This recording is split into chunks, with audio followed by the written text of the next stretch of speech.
इंसानियत आज के दौर में रस्ताल में जा रही है,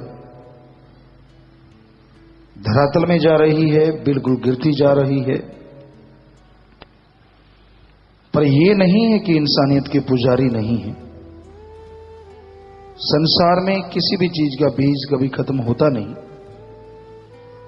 इंसानियत आज जिंदा है तो उनके अंदर जिनके मां बाप के अच्छे संस्कार हैं,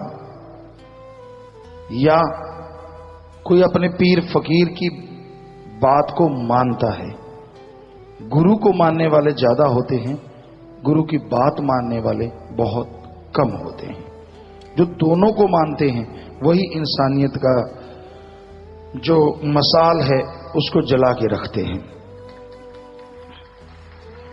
गुरु और गुरु वचन इंसान अगर माने तो उसकी कुलों का उद्धार, पीढ़ियों का उद्धार, सिर्फ उद्धार के लिए ना आप करें, दोनों जहां में नाम आपका जय जयकार, चलो उसके लिए भी ना करें, पर आपके अंदर की जो एक आदत है जो भगवान ने भरी है या जिससे आप पहचाने जाते हैं, उस इंसानियत के लिए आप हमेशा तरक्की करते जाएंगे।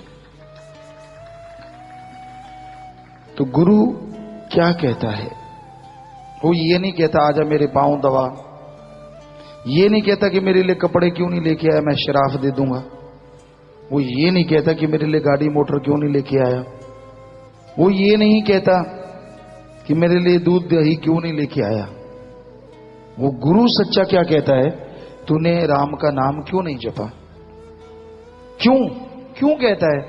उसे क्या मिल जाएगा?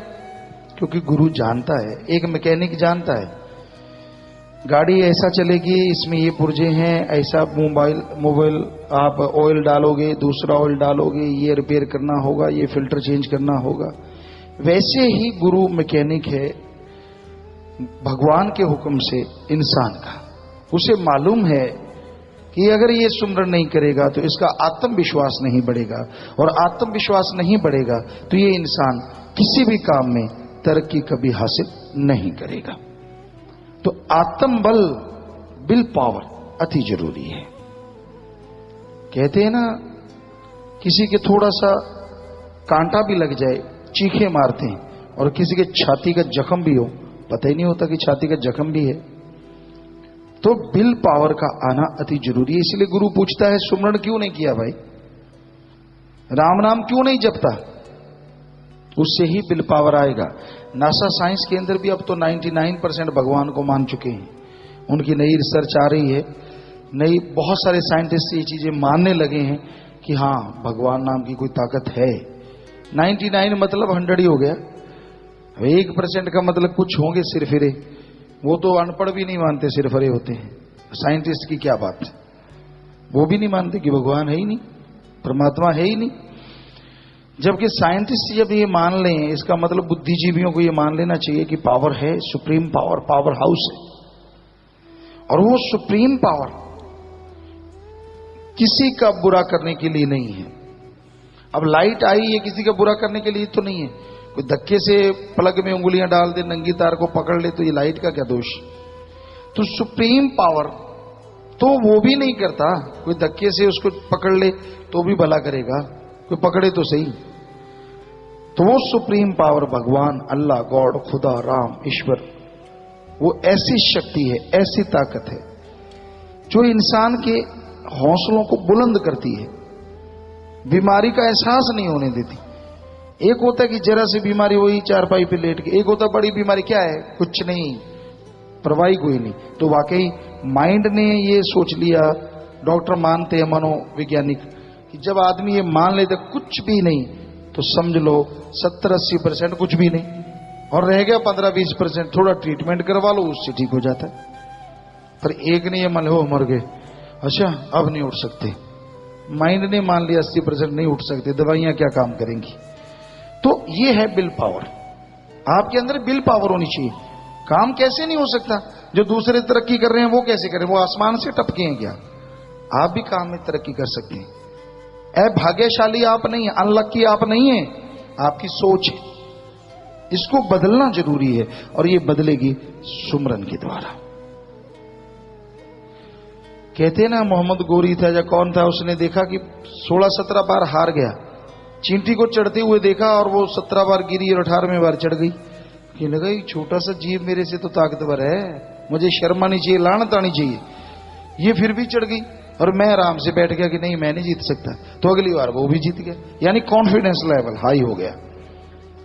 तो यही जरूरत है, गुरु इसी पे जोर देते हैं पीर फकीर, कि अपना कॉन्फिडेंस, अपना आत्मविश्वास बुलंद रखो, हौसले बुलंद रखो, तो मंजिलें आपके कदम चूमेंगी, आपको मंजिल तक जाना ही नहीं पड़ेगा।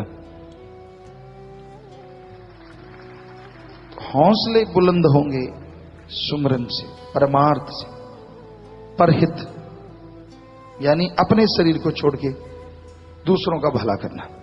शरीर को छोड़ना नहीं है, आत्मरक्षा तो करनी है। मतलब सारा दिन इसी पे लगे रहना, सारा दिन बाल बच्चे औलाद इसी में खोए रहना। कोई तो टाइम निकालो, हफ्ते में 2 घंटे, 10 घंटे, 5 घंटे, 4 घंटे, 1 दिन, 2 दिन, तो कम से कम उस टाइम में लोगों का भला करो, भले के लिए प्रेयर करो, और यहां तक संभव हो तन मन धन से आगे बढ़ो। तो वो जो टाइम है आपको असीम शांति देगा, और असीम शांति ही आत्मबल का दूसरा नाम है। जब आप टेंशन में खोए रहते हैं, नहा रहे हो, नहाते नहाते पता नहीं कहां चले जाते हो, वो हो जाएगा यार, वो हो जाएगा, और खुशी में है तो खुशी में उड़ते फिरते हो, नहाते नहाते पता नहीं ब्रह्मांड की सैर कराते हो, और जब देखते हो शरीर तो गिल्ला हुआ पड़ा, पहुंच ले पहले, मतलब हुआ या कुछ नहीं होता। तो कहने का मतलब, अगर हम ये रोकते नहीं है आपको, बाथरूम सिंगर बनो, जो मर्जी बनो, लेकिन उस समय भी आपके हौसले बुलंद हो, यार अच्छा ही होगा, मालिक अच्छा करेंगे, वो बुरा कर ही नहीं सकते, कभी बुरा नहीं करते। ये आदमी अपने कर्मों की वजह से बुरा कर बैठता है, जैसे कर्म करोगे वैसा फल तो भोगना ही है। हाँ, कर्म आपसे हो गए बाई चांस, आप भोगना नहीं चाहते, तो गुरु इसीलिए तो बना है। और गुरु का काम क्या है, चलो आप बाई चांस जाने अनजाने में आपसे ऐसे कर्म हो गए जो भोगते समय भयानक होगा, पहाड़ होगा, तो आप राम का नाम जपो, परमार्थ करो, वो कंकर बन जाएगा। टेंशन ना लो, बस टेंशन छोड़ दो, जो होगा मालिक ने करना है। और जो मालिक के हो गए, मालिक उनका बाड़ बांका नहीं होने देता, ऐसी पावर है वो। पहले कहावत हुआ करती थी, कामा दे आके टग्गे नहीं मरते। बैल हल जोते थे और काग आते थे, उनको होता था यार ये मर जाए, इतना बड़ा है, चोंच मार मार के मांस खाएंगे, इधर उधर टपूसी मारते घूमते रहते, लेकिन उनके कहने से थोड़ी ना बैल मरते। सो कुत्ते कितने भौंकते हैं, हाथी को कुछ होता है क्या, उसको कोई फर्क नहीं पड़ता। तो इसलिए जिनका आत्मविश्वास होगा वही हाथी बनेगा ना, वरना चूहा बन के बिल्ली में घुस जाते हैं। कोई जरा सी बात, ओह यार देखना अपना ना, अपने बचा के रखो, बस बिल्ली में घुस गए। तो कहने का मतलब, हौसले बुलंद भी बोलने से नहीं होते, ये अंदर पावर होगी तो ही ना। बल्ब डिम जगेगा तो जगेगा, अगर पावर हाउस से पावर आएगी तभी तेज आएगा, तभी अंधेरा दूर होगा। अगर आत्मविश्वास तभी आएगा, अगर आत्मविश्वास के कोई काम करोगे, पावर हाउस से जुड़ोगे तभी आत्मविश्वास आएगा, आपके कहने से कुछ नहीं होता। तो आप हमेशा सुमरन करें, भले कर्म करें, परमार्थ करें, कोई आपको क्या कह रहा है उसकी तरफ ध्यान न दें, हाथी की माने चलते जाइए। यार आप जब सही कर रहे हैं, मेरा मौला तो देख रहा है, राम तो अल्लाह सतगुरु तो देख रहा है, किसी की क्या परवाह। ऐसे लोगों को टिच करके जानो, कोई परवाह नहीं, 9-300 चले फिरते हैं, बस इतना ही काफी है। तो इतने हौसले बुलंद रख के आगे बढ़ो, किसी का बुरा ना करो, बुरा ना सोचो, कभी भी सबका भला मांगो कि मालिक सबका भला कर। मालिक करने वाले हैं, उनकी मर्जी करे ना करें, क्योंकि वो मालिक ने तो कर्मों के अनुसार भला करना है ना। जैसे कर्म कोई करेगा, उसने तो वहां तो कोई अपील नहीं है, वहां कोई दलील नहीं है, वहां कोई रिश्वतखोरी नहीं है, जो है सो है, 100% वो लागू होगा ना। वहां चलेगा यार अपना है चलो छोड़ दो, यार इसको ये दूसरा है इसको रगड़ दो ना, वहां ऐसा कुछ नहीं है। वहां तो कर्मों से ही निबेड़े हैं, जैसे कर्म कर लोगे वैसा आपको फल मिलता जाएगा। तो इसलिए उस मालिक से जुड़ो, भक्ति इबादत करो, ताकि मालिक की खुशियों के हकदार बन सको।